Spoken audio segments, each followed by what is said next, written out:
Welcome. In front of me is a Huawei Nova 11i, and today I'll show you a couple tweaks and tricks you can do on this device.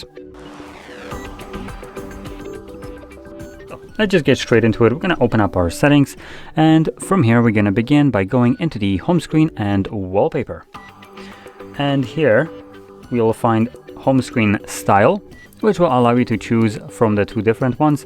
By default, Huawei always sticks with the standard, which it is standard for the company that they're trying to copy or plagiarize, whichever one you want to classify this as.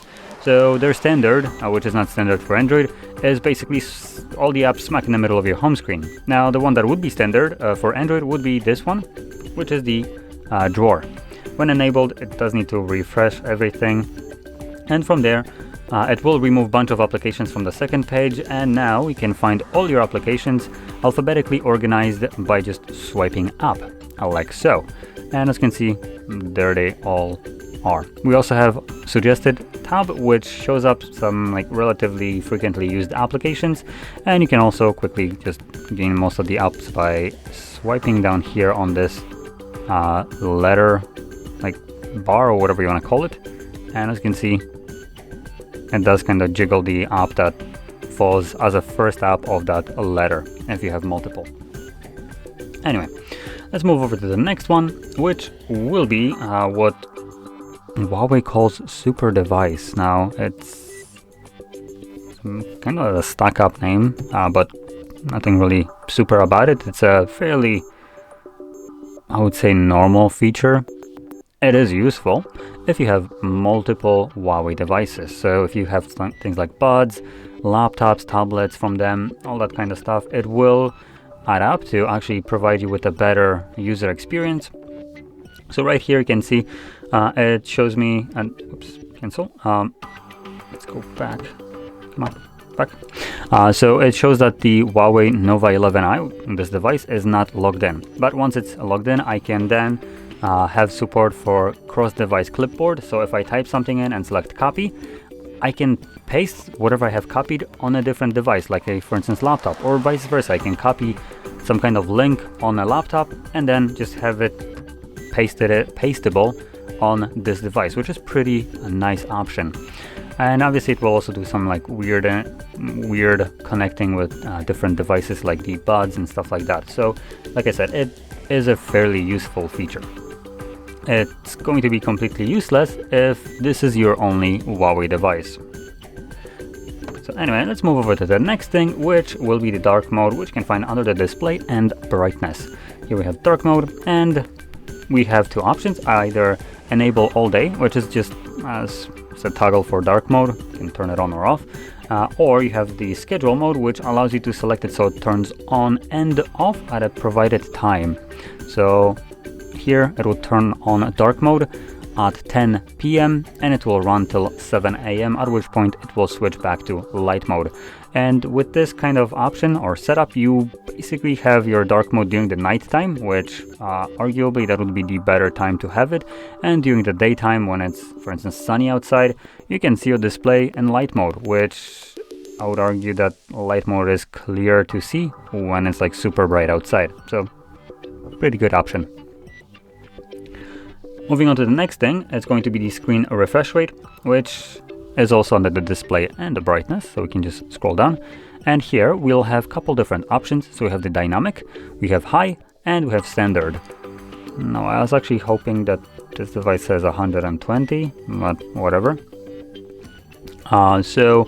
What these options are: the dynamic will vary between what the content on display is. So it might be running at 90, it could be at 60, or actually it could be even lower. I'm gonna check it right now just so we can all see how low it actually drops down the refresh rate when it doesn't need to run it at full tilt. So let's turn on developer options by finding the build number. Where do they have it?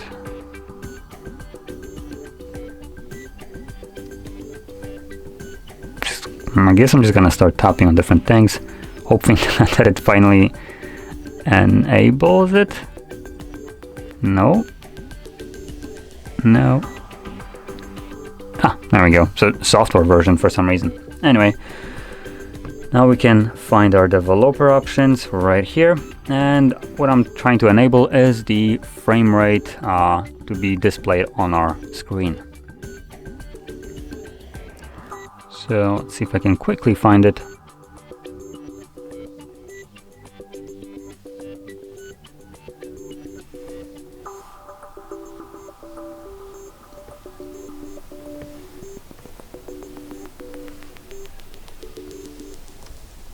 Either I missed it and didn't see it, or it's not here. I'm gonna try something a little bit simpler.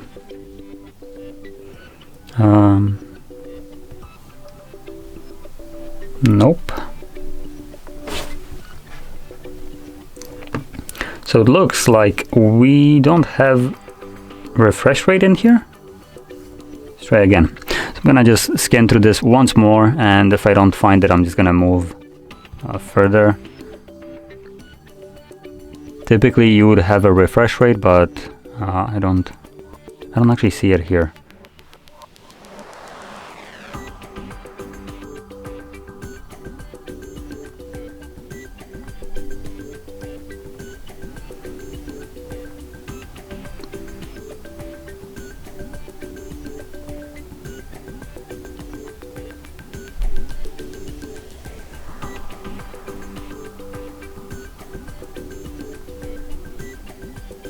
Yeah, I don't think it's here. Yep. So for some reason, Huawei decided to actually make the developer options be like super limited. Typically, you would have significantly more options in here, but one of the options that would be useful here would be the frame rate. But like you just seen, there is no option for it, which is a little bit stupid. So the reason I wanted to enable this is because you would be able to see exactly what the display refresh rate is running at a given moment. And it changes depending on if you're actually moving the screen like this. So right now it would be at 90. If I stop moving it, presumably I can only assume it's going to drop to 60 and then nothing lower. There is a reason why they hid that option. And also I don't think it's exactly explained what the refresh rate actually drops here. So balanced smoothness display and battery life with a maximum refresh rate of 90 Hz, while this is going to be running max 90 all the time. Standard will be running all the time 60. So we have zero information of how low it actually goes. Dynamic basically makes it go down, and some devices can go up to 1 frame per second, which obviously will be very beneficial for your battery life. But here it leads me to believe that it's only going down to 60, and that's kind of the reason why we don't have the frame refresh rate option in the developer options, and also the reason why they don't actually mention how low it goes, because that would actually be a good information, which we don't have here. So to kind of finish this refresh rate section off, for the best battery life, you probably want to stick with standard. Standard will make the device seem a little bit more choppy in terms of like when you scrolling up and down. The dynamic will be the best option for visual fidelity and also a little bit of a, well, worst battery life compared to standard, but still better battery life than if you would just run the display all the time at 90 Hz. So for everyone who doesn't mind sacrificing like an hour of your battery life from your device or so for like screen on time, then stick with the dynamic. For everyone who just wants to have the best battery life possible, select standard. Now moving on to the last option under the display, it's going to be the color mode and the temperature. By default, Huawei sticks with the vivid, and personally I just find the vivid modes for the most part on majority of the devices to be a little bit overdone. I like my device to look a little bit more desaturated and gloom, like the outside. So that's what I would basically be sticking with.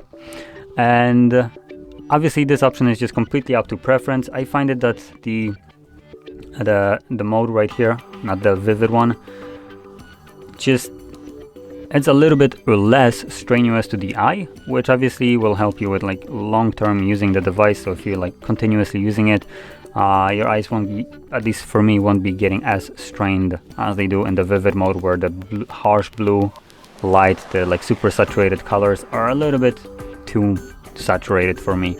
So that's why I prefer to switch it up. And also this mode will add a little bit more comfort to reading books, because when you're reading books on your phone, the background is typically just white. But if I go back to it, just to kind of show this, keep attention to like the white background only. So if I switch between the vivid and the normal, you can see that the white literally changes from blue to more like a orangish tint, or yellowish, depending on how you want to look at it. Which obviously blue is a little bit harsh, especially if you're trying to read something. It's not the most kind of fun color to look at. You get used to it, so you don't notice it as much later on, but when you're swapping between them, you can clearly see the difference like in levels when they just are white, like how white actually appears as by just flipping through those. And personally, I just prefer to have this more of a warmish tone to it, which is a little bit easier on the eyes for me. So anyway, with this being said, this would conclude tweaks and tricks that I want to show you. So if you found this very helpful, don't forget to hit like, subscribe, and thanks for watching.